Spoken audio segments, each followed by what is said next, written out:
sweet J, a little aloha in our day. Spread a little aloha around the world at breakfast with Bob.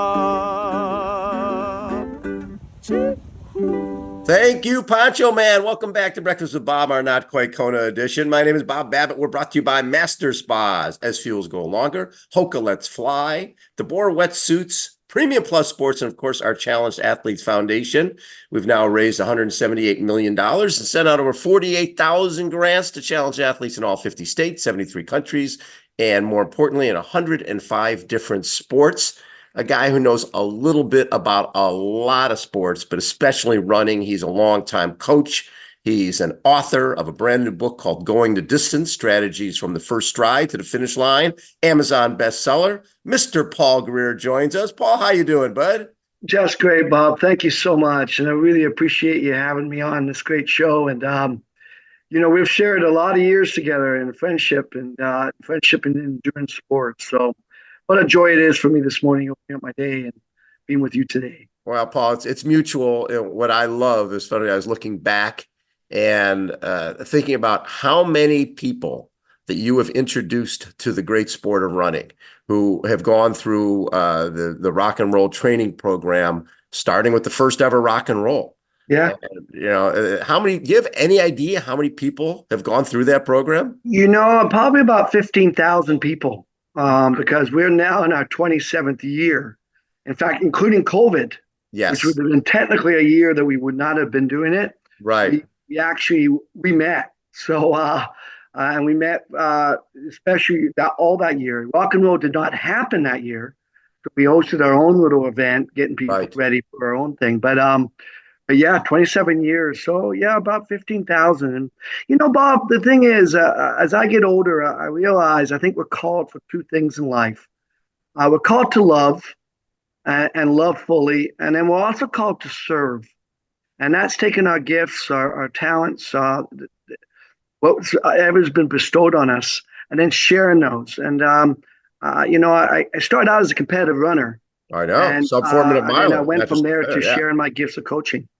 So when you are a runner at that level, you're running a sub-4-minute mile, and you're going to college, you're thinking about what's my career going to be? Did you know early on that the career path was going to be coaching? Well, yes. It's because of coaching. I ultimately have a career as a teacher. I'm a professor at a community college teaching kinesiology. I mean, that would be my career per se. Right. Coaching is more of a vocation, Bob, which is wonderful. But I'm in my 39th year coaching the San Diego Track Club. So I've been coaching the marathon for 27, but I was actually coaching for 11 years before Rock and Roll San Diego happened. Before I got that call from Tim Murphy, who wanted a program to be offered in San Diego. He was already committed to team and training. Right. He wanted somewhat of another program to offer to San Diego residents to get them excited about the race. But for 11 years prior, I was coaching the San Diego Track Club. And it started with me being a sophomore at San Diego State. I was offered a job to coach on a Tuesday night, which I'm still doing today, 39 years later, at 5:30 p.m. back then. And it was at San Diego State. So I'd train with my teammates, read with my coach, and then just walk onto the track and work with individuals in the community. And what happened is at the end of that year, they required that I declare a major. Right. It was very, very important. And that was the beginning really of educational plans, which all collegiates and all students know about.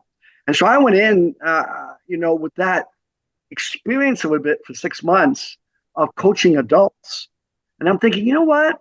Maybe I should teach adults. And I thought of community college. Interesting enough, the counselor taught me out of it. Really? Yeah, and said, hey, look, you're not going to get a job at community college. I mean, it's so difficult. And it is. He's right. So why don't you pursue elementary school teaching? Yeah. So that's what I did. I got my degree in liberal arts and then went and got my credential and actually initially started subbing in elementary schools, only to be hired 4 years later as the cross-country coach at San Diego City College, which served me well for 26 years. And in all that, I ended up getting a full-time job at City College. So were there coaches for you growing up who had that type of impact on you that basically said, you know what, I love what this person is bringing to me. I want to do this for others. Definitely. Well, thank you, Bob. Great question. It was actually my coach that I had for about 9 years, 10 years, and that was Coach Ron Sheffield. Yes. Ron went on to coach San Diego State women's track team Yep. for several years, and then he ended up going up north to Sacramento. I forgot, just blanked out the college. But anyway, he's back now at Cuyamaca College. He's actually the head coach at Cuyamaca in his retirement, still coaching. But this is the deal, Bob. Over the years of those 9 or 10 years, he never charged me. Coaches will charge, which is warranted. It's valid. Yep. They'll charge you for working with them. And he never did it. I mean, after the first year of working under him at San Diego State, because I worked with him my junior and senior years before I graduated, he wasn't going to charge me because he's working for the college. But after that, I'm asking him, hey, coach, how much I owe you? Oh, nothing. Hey, coach, can I at least take you out to dinner? No, whatever. So when I retired, he knew an elite athlete knows when it's over. Right. He's starting not running that well. The writing's on the wall. Other opportunities are starting to come up that if you don't take advantage of those opportunities, you could lose out. And I remember vividly that day in 1996, in late May, I went out onto the track. I had jeans on for the first time. And whenever I went out on that track, I was always having sweats or shorts, ready to do a workout. And he knew. And I said, hey, coach, thank you. Now can I take you out to dinner? You know what I mean? Because he would actually say, if you ask me this again, I'm not going to coach you anymore. That's how serious he was. And he says, for the first time, he goes, Paul, there is something I want you to do. I said, coach, what? Whatever. He says, I'll give you that dinner. Don't worry about it. We can go out to dinner, my friend, and have that. But that's not what I want. I want you to do me a favor, and everyone that you come in contact with for the rest of your coaching career, don't charge them. Work with them. Share your gifts. Share your talents. Wow. Empower them to be the best they can be. And, Bob, that's what I've done. I fulfilled that promise, and it's been a wonderful, wonderful journey in this coaching realm. What's interesting to me is the natural thing when you're an elite athlete, when you're a sub 4 minute miler and you still hold the 1500-meter record at San Diego State. Yeah. It's the natural transition is coaching at a high school level, college level of the lead athletes. Yep. But I think, and you're phenomenal at that, right? You just took the team to Belgrade, under 20 men's team, 751, in lacrosse and in Belgrade and Serbia. I mean, obviously you work well with elite athletes, but just from seeing you out there with your megaphone during Rock and Roll San Diego, your heart is with that age group person who had no idea they could run a marathon, right? No and question. you're the one who believed in them before they believed in themselves. Yes, thank you. Watching those people come across the line or watching them at mile 20, where you're usually with a megaphone, is there anything more rewarding for you than that? Oh, definitely. You're called to empower. And what I love about working with the San Diego Track Club, and particularly the marathoners, every year I get a whole new crop of new runners. And they come from all varied backgrounds, teachers, lawyers, students, moms, get a lot of moms, that are coming out. And the thing is, Bob, if you think about it, only 1% of the world population can say they completed a marathon. Yeah. I mean, with 7 billion people, it's really a small percentage. And it's a really big, big deal. You know what I mean? So not only are they achieving something that athletically they never thought they could do, they also are achieving something that they can empower themselves to do other things in life and be successful. It's kind of that, using that analogy of a marathon and the different miles you go in and out of running the marathon is like very much the years you put in your life. And training for a marathon is the same as doing anything that's going to be successful in life. You work hard, you persevere, you believe. That Coach Sheffield, he used to always have a quote, and I use it myself many times. You don't have to be asleep to have a dream. This is a dream for them, and achieving that dream, then they can then transform that and transfer that to other areas of their life where they can be equally, if not more, successful.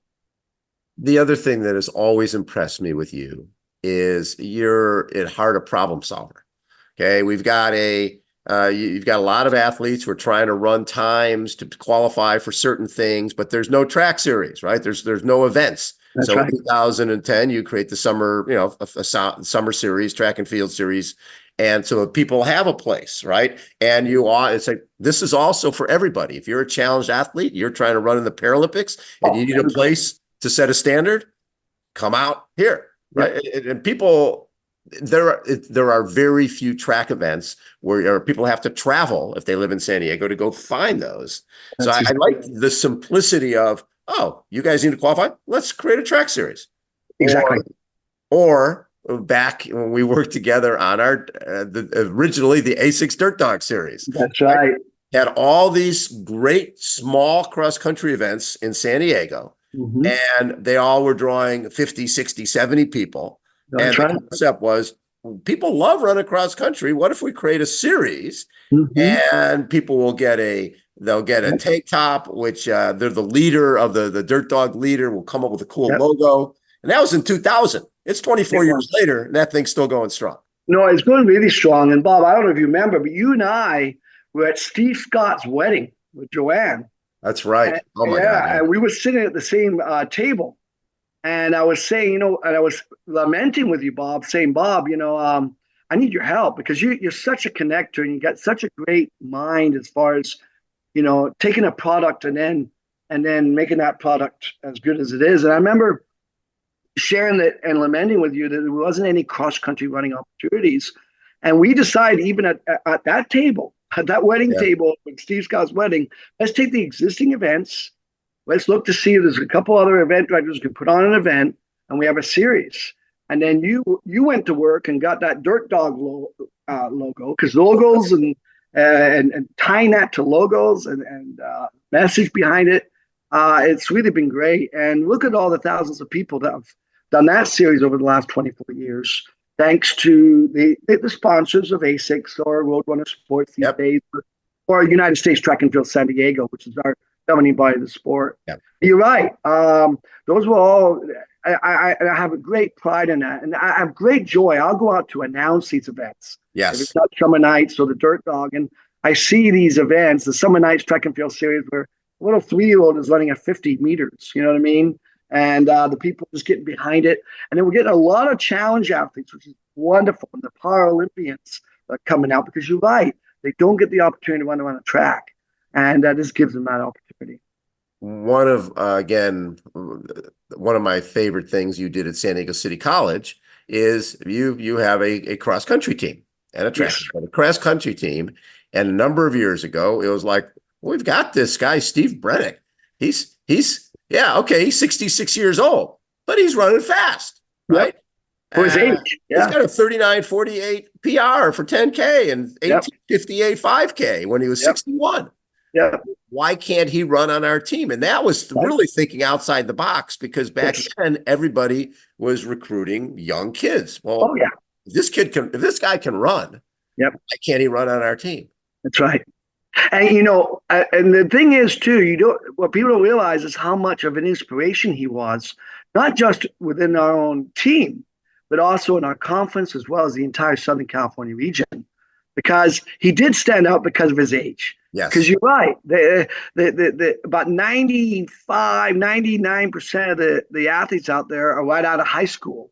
Or if not out of high school, they're in their mid-20s at least, and that's it. And so he actually, through his efforts and through what he was doing, just running, he inspired others to say, you know what? This is also a lifelong sport. You know what I mean? Yeah, I'm in my competitive phase of my life. I need to start thinking about what my future is going to be outside of this sport, and can I continue with this sport?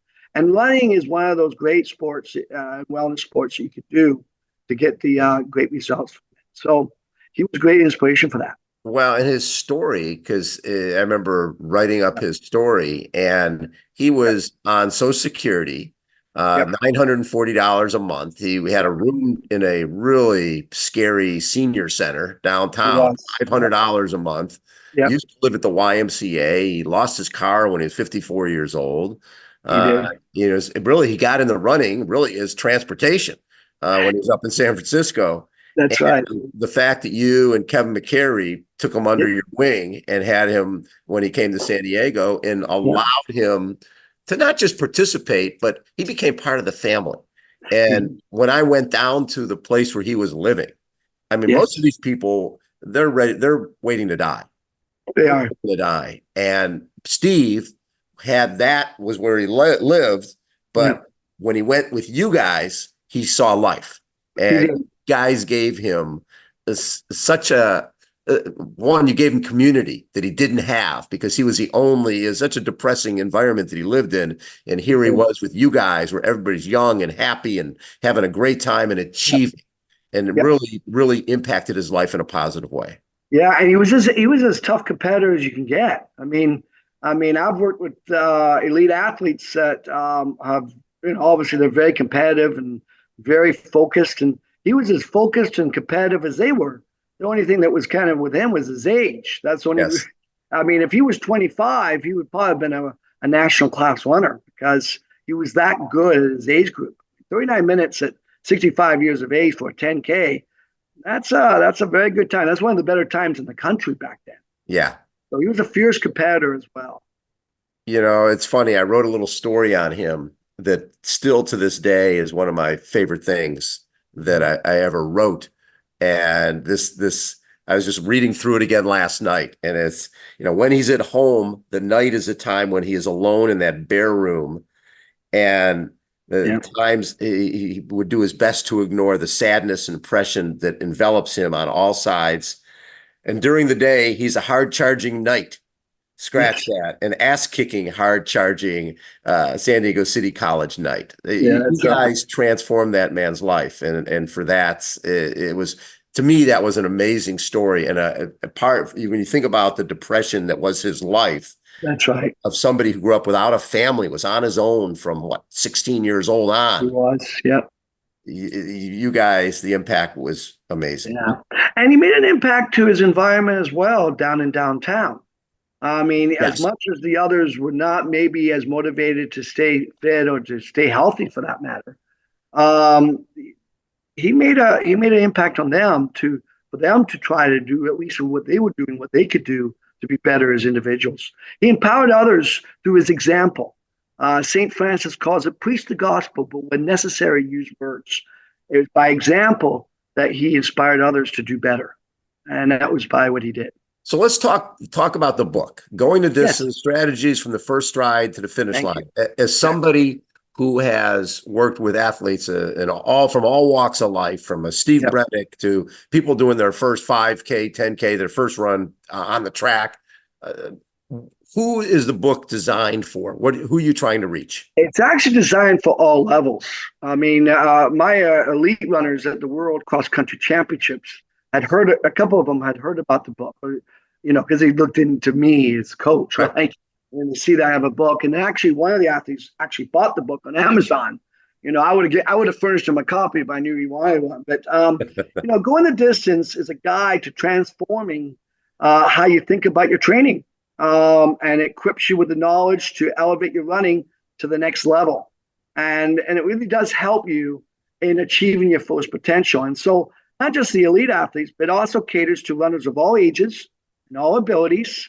And it will help, like I said, help someone achieve their fitness goals. So the way it works, Bob, is it's a very unique. I got picked up by Acorn Publishing, which is a kind of a local Southern California publishing company. And they liked, it wasn't so much, they loved what I was producing, which was a health and fitness book. And it's in their genre that they were looking for, because they were getting fiction and nonfiction books. But what they liked is, and which was unique, is that it's one fitness tip per page. So you can either read the book from the beginning to the end, or I would actually recommend go to the table of contents and look at these different areas of fitness and wellness, especially to runners, train to the next level, injury prevention and treatment, breathing tips, workouts that you can do to get a better 5K, and nutrition. I have a lot of tips on nutrition. And go to that and look to see is there a question I have? And then they can go straight to that page and get the answer. Now, Bob, it's going to at least whet their appetite. It's going to at least start their journey, maybe learning more. So they're going to get an answer, and if they want to delve with it more, then they can go outside of that and find out more. But it's 250 tips, and it basically my cliche is, I'm a coach of a world championship team, and I've worked with the highest level, but also I work with all the levels, and this can actually help and empower you to be better. For yourself, Paul, what do you look back on as your best race? The best race that you had as a either collegiate or post-collegiate athlete? I would say, when I ran 3:39.05 in the 1,500 meters, which equates to a 3:56 mile, I was training with Steve Scott. I trained with Steve Scott for 8 years, and Steve Scott was a former American record holder in the mile. He's probably more known now to having run more sub-4-minute miles in history. 136, exactly. Yeah. And I remember going in that race, and he and I were both in the same event. And it was the circumstances. I was actually set to be in the B race. And I remember the 1988 Olympic trials champion, Jeff Atkinson. Oh, yeah, the rat. Yeah, the rat, yes. And he knew I was running really, really well. And he knew he was in the A race, because obviously, right, this is 1991. 351 miler, right? He was a 351 miler. And you know what? He gave up his spot for me to be in that race. Wow. And because he knew I was running well. And he says, Paul, you be better served in that race, and I'll be better served in the B race. How many elite athletes will do that? No. You know what I mean? And then I ran in that race, and all I did was just get right behind Steve, just like a training run. Yep. And I stayed right on his back, and I was with him for about 105 meters to go or 80 meters to go. I was right there on him, and I ended up finishing fourth. But it did qualify me for the World Olympic trials. The time was the fourth best time in the country. And then I got into all these great meets in Europe, because back then a 3:39 got me into Crystal Palace Grand Prix meet and other Grand Prix meets in Oslo and everything. So it opened up my world, but it started with that athlete, that elite athlete. And that's the thing that we're into the sport. The sport's not just about training and everything else, but it's also about the fellowship and the friends. My best friends are the people that I used to run with, train with, and actually coach with, And so it's about community and friendship, isn't it, Bob? And that Rockin' and Running program for 27 years, I tell them, you're not coming out to see Coach Paul. You're coming out to see your friends. Right. And sustain that friendship throughout your journey of life, in support and in times of need, as well as in times when you're doing really well. Well, and we've seen it over the years from triathlon and in running. You can't do it alone, right? No. Steel sharpens steel. There's going to be days where you're not feeling it, and Steve Scott is feeling it, and because he's feeling it, you're going to have a good workout. But if you're starting on your own, you'd bag it, or you wouldn't have that same type of quality workout. How is running? You've been involved with it for so long, and we've got plated shoes. We've gone through long, slow distance. We've gone through high intervals. It seems like both swimming and running have changed every few years. There's different philosophies of coaching. How have you changed, and how has the philosophy of running and coaching changed? Well, at the very basic level, has not actually. I mean, the athletes I'm working with today, 39 years later, I was kind of the same kind of things. That athletes get injured, right? And work with them and trying to help them recover from those injuries. Athletes have questions about how to get faster, and what the better workouts, and lactate threshold workouts are probably one of the best workouts what this is going to do, and that's been around, for decades. But running, just like fitness, has its ebbs and flows. It goes ups and downs. It changes. And so it's incumbent on a teacher of fitness or a coach of fitness to always stay current, because things will change, and right. You don't change on the bigger things. That's why I say it's kind of the same, but they change on the smaller little things. You talk about shoes, right? Well, Swimming had this with the wetsuit a few years ago. Now track and field and long distance running is the shoes, you know. Weighted shoes, And, yeah. and I'm not against that. I'm not against that because technology's caught up, and Right. it's great. The only problem I have, and this is a sociological problem, but let's quite frankly, there's kids in high school that they can afford those shoes at $250, $300. But then there's kids, let's say from Crawford or Hoover, Yeah. they can't. And then there's Right. a disadvantage in that because Good point. they might have the same level, same fitness, but the shoes are going to make that much of a difference, 3 or 4 second difference in a mile, for example. Exactly. You know what I mean? And that could be the difference between them getting a scholarship or Yes. getting a walk-on status at the university and not. You know what I mean? That's So fascinating. it's issues like that. It's items like that. I'm giving you just one example of many items. As a coach, you're kind of weaving in and out, trying to address it as the athletes have these questions, as well as the press. I mean, I just got interviewed by Channel 39 on that, or Right. Channel 8, excuse me, Channel 8, Carlo, Channel 8 had a whole story about that leading into Carlsbad about the shoes, you know, and I told him the same thing as I'm sharing with you this morning, Bob. And so it's these little things that come up that I say at the elite level, drugs and the drug testing has really evolved and it's much better. Yes. But people, if they can cheat, they're going to find a way to cheat. And if they can find a way to cheat, they can get away with it. You know what I Right. mean? And that's Yeah, no. all. But that's been going around for decades. I mean, Frank Schroeder didn't get a gold medal in '76 because the guy that got the gold was blood doping. And now we know that. Right. Can't do much about it because it's way past the time. So these things have all been in existence, but they come up, they creep up, and then we have to, as coaches, as well as the press, like you are, Bob, like the trainers, the physical therapists, everyone, we all have to evolve with it and work with it, and that's why it's important to stay current. So with the athletes you've worked with, has there been an athlete who you started working with and thought, he'll be mediocre, he'll be okay, or she'll be okay, and then they surprised you? And it's like, oh my God, they become one of the best. Yes, no question. I'll just say at the very local level, I think we just had it. We just saw it last week. But the grand event for marathons and half marathons is Boston Marathon. Of course. You know, and I have athletes of all ages that will, let's say they're running 5 hours for the marathon when they come to see me. And then they have to run 4:10 for their age group to qualify. And I'm thinking to myself, I'm looking at them, I'm going, ugh, I don't know if they're going to get shave off 50 minutes off their time. And it's those kind of surprises that really are wonderful surprises and good for them. You know what I mean? They followed a certain protocol that I put out there for them to succeed. And they didn't hurt themselves. It's sometimes as a coach, you just have to get out of their way and empower them and let them just do what they need to do. But if they don't hurt themselves in doing it. You know what I mean? They don't yes. overtrain. They don't do too much too quickly, which by the way is the number one reason people get hurt.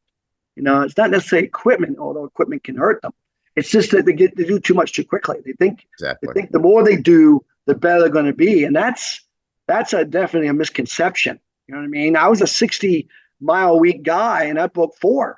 You know what I mean? Steve Scott was a 90-mile-a-week guy, and he broke 4.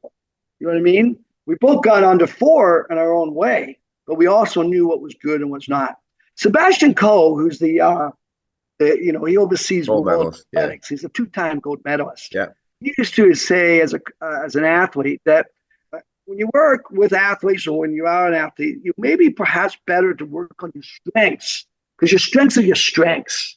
It's not that you're not going to work on your weaknesses, but you want to spend or emphasize more on your strengths as a runner or as a triathlete or whatever, because you're going to get much further in that than if you just dwell on your weaknesses and then forgo your strengths or don't work as well on your strengths. And I think that's really true. And athletes can just kind of tap into their strengths, then they're going to be much better in the long run.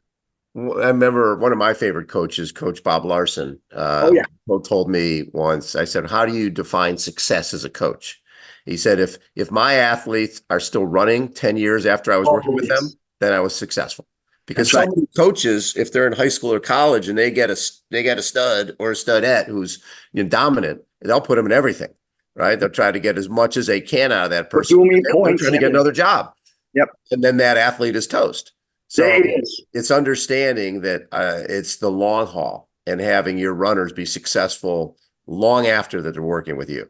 There's no question about it. It's a lifelong wellness sport. It's a it's supposed to be lifelong, and so that is I definitely concur with Coach Bob what he said. By the way, Coach Bob Larson endorsed my book, Ah, as well as Med Keflesky, as well as nice. Steve Scott, as well as the great Jim Ryan. They all read the book and they endorsed it, and it's in the book, and I'm very proud of that because they all four of them understand that principle of lifelong.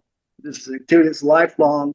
That it's not just the competitive part of it; it's also living longer. And people think about life in quantitative years, right? Like you're born this certain date, you die this certain date. But we also got to start thinking about the quality of life. You know what I mean? And your quality of life into your 30s, your 40s, your 50s, your 60s, your 70s. And running and doing triathlons is one way to add that quality of life and extend your life in those years and have quality of life in those later years. I've And always, that is my yeah. goal too. Yep. I'm with Coach Bob. I've always said that with triathlon and running is the same, that it's the Yeah. fountain of youth. If you one, you're testing your system, and you're eating right, you're running well, you're riding, you're swimming, you're doing things that people 20, 30 years younger than you are also doing. And the other thing I think that is great, I'm sure this happens when you get your group together on Tuesday nights, is you've got older folks hanging out with younger people, which keeps you young, right? Yes. If you hang out with other 75-year-olds looking at the obits every day, your quality of life isn't going to be very good. That's But you're exactly hanging out right. with 30-year-olds, that's a good thing. Yeah, it really is. And, 39 years ago, my first workout, I remember it was April 1st, 1985 at San Diego State. And I only had 11 athletes, And today we have about 150 on those same workouts, right? And I treat every lane like the master swimming. We all know about master swimming, especially our triathlon friends that go out there and they have to get to the pool and everything else. You don't put the fastest swimmers with the slow swimmers in the same lane. And what I'm getting to, Bob, is, I have the faster runners in lanes 1, 2, and 3, the medium 8-minute to 10-minute milers, and 4, 5, and 6, and then the 10 and up, and 7, 8, 9. But this is the deal. It's all ages. So I might have a 65-year-old with a 25-year-old in lane 9, lane 7. And you're right. They get to know each other. Plus, I also find it's my responsibility to facilitate an environment where they feel comfortable. And the more they get to know one another, I get it. The more I think they get to know one another, the more likely I'm going to see them. Right. So I always, every workout will say, hey, don't forget to look over to the person next to you and tell them they make a difference in your life. And I hear this, oh, you make a difference, I make a difference. But it starts a communication. It starts a connection. It starts an encounter. And that encounter, hopefully, is friendship. And then they want to come back. They don't come back for me, Bob. They come back to see their friends. And then in doing that, they also get a workout. And then it's kind of. My favorite thing about doing Rock and Roll San Diego is you never knew. I mean, sometimes you knew where we'd see you. Yes. But, you knew on the bike path along SeaWorld Drive, you're going to hear Paul on a microphone and says, I love you. You're doing great. But you're always at that spot when people are struggling, right? They're at mile 19. They're at mile 22. It's designed that way, yeah. They don't need you at mile 25. They're going to get there. But they're going to be there. Yeah, but you're always at that spot. Did you start that from the first year of rock and roll? First year. And what people think is, even to this day, even though I don't necessarily run every day because I got a new hip. In fact, the only day I run in the year now is rock and roll morning. But people think I rode my bike all these years. I always thought you rode your bike. I ran. But I knew how to cut through the Balboa Park. I knew how to cut. I knew how to cut to things to get to where I wanted to be. But I would run in the early years, Bob. I would run as much as 16 to 18 miles myself to get to wherever I needed to be. And now it's easier the way the course is. I get myself over to North Park, cutting through Balboa Park, running with my bullhorn, and then I get myself into downtown by running down Pershing. So it seems like oh, this guy's everywhere. When really, you're right. I'm at those spots. And the most important spot is the mile 21, 22. You know what I mean? Where they Yep, really need kind of a picker upper. And they really at do. that time, and I'm telling them, you don't have to be asleep to have a dream, or 26.2, it's all good for you. You know, I try to lift them up and get them going. Yeah. Paul, It's a great I, journey. I love what you've brought to San Diego community and to the running world. You've done so much. The book, Going the Distance, Strategies from the First Stride to the Finish Line, Amazon bestseller. There it is right there. Definitely, it's a book you need to have. And then Paul's I'm sure you'll be doing some book signings. I do, yeah. So, in fact, just last weekend, I was at the LA Times Book Festival. I was one of the featured authors there because it did Nice. bestseller, and so I got to sign it. And you know, the wonderful thing is, I share a little bit of my personal background as far as in coaching or as an athlete, as it leads into a tip. Right. You know what I mean? So it's a little entertaining that way too. And again, you can buy the book on Amazon, and it's very inexpensive, and it's a good, useful book just to get the questions answered as you venture into this journey, this beautiful journey we call life. Paul, thank you so much for taking time to come on the Thank show. you. Always a treat to connect with you. I love the legacy from the summer night Nice. series to Dirt Dogs to San Diego Track Club to Rockin' and Rollin'. You've done it all, and you've impacted a lot of lives for the better. Thank you for taking time, bud. No, thank you, Bum. Thank you for your friendship. Like I say, we all got together in this sport for our friendship, and I've cherished our friendship the last 35 years or so since we first encountered each other. So thank you, Bob, for this wonderful opportunity. Paul Greer has been our guest. Again, Breakfast with Bob, our Not Quite Kona edition. Thanks, everybody, for tuning in. We'll catch you next time. See ya.